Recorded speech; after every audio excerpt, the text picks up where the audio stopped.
We're joined now by UC Riverside head coach Brad Langston. Coach, if you could give us some opening comments, we'll take questions.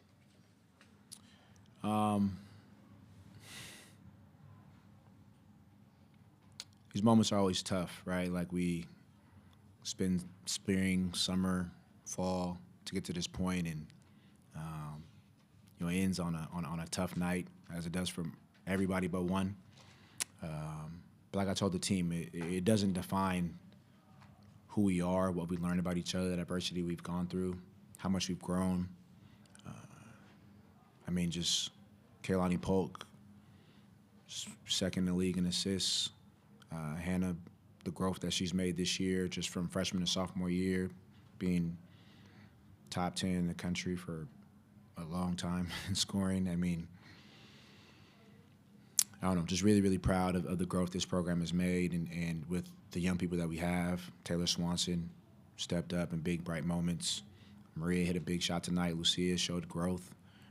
So there's a lot of growth for this program that I love about it. And so we're just excited just about where this program is headed, and thankful for the seniors and what they brought to us this year.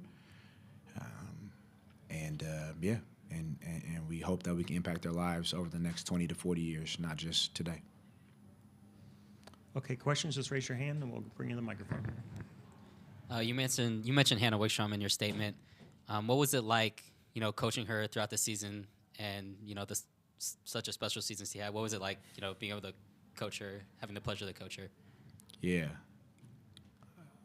man, it's been remarkable, right? To be able to watch a young woman's growth from last year as a freshman who played big minutes, had bright moments, but the dedication she spent in the off season through the fall. It's been a pleasure, and I think the growth that she made as a human first, I think, is even more remarkable, which is part of the reason why she's had the on-the-court success. It's been a pleasure just obviously watching her growth. You guys had two very, early on injuries that took out two of your players, and so you could have very easily just been like, hey, this might not be our season, we might need to just take it easy, but you didn't. What was that thought process like of, we need to push forward, we need to move on, we need to do something that, people might not think we can do?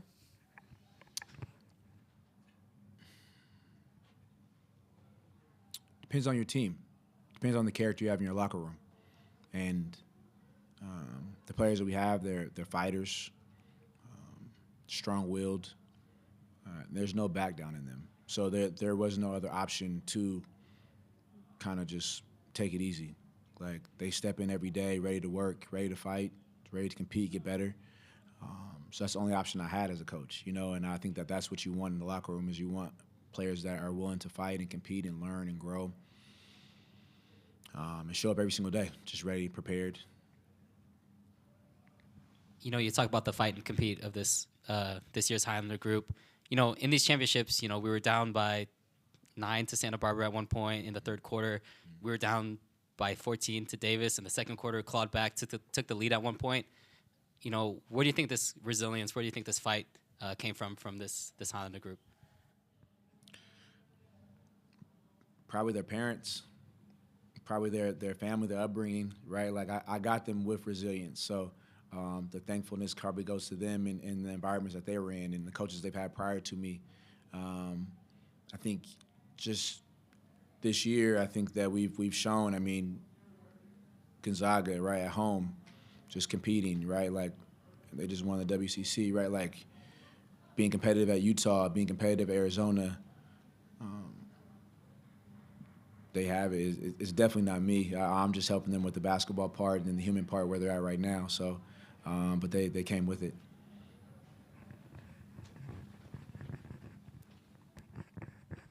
Can you speak to your leaders on the floor, your seniors, and how they kind of helped you get to this point for the third year in a row in the Big West Championships? Yeah. I think one starts with Seneca. As a grad transfer coming over, she's been just a steady rock emotionally, on the court, off the court. You can always rely on her. She's going to do her job, everything, give you everything she has by assignment. I think that's easy to follow. Bria, has been amazing. So she brings obviously the pedigree from UC Davis, which is, which we know, right, like very well. And then also I would just touch on Tiara TT, who's been just a bright spot for us. Just hasn't touched the floor at all this year, battled injuries, but like she's been huge for our culture. You see her on the bench, she's standing up. I gotta tell her to kind of sit down sometimes. And then just Janaba also, who was our senior, who didn't get much playing time, but still the impact she made on this program is huge. She brings life every single day in practice. She competes every day. She's accountable. So, I mean, our seniors have been huge for us. Like you said, you have such a young team. There's a lot of true freshmen, a lot of true sophomores who are just so eager to learn. We said earlier that this is such a resilient team. Mm-hmm. What are you kind of navigating with that young team? I mean, obviously, you want to be back here next year. You want to be back here the following, and they want that too. So how is that? What does that look like for you as you try to navigate, like, we want to be here, but how do I coach you through it?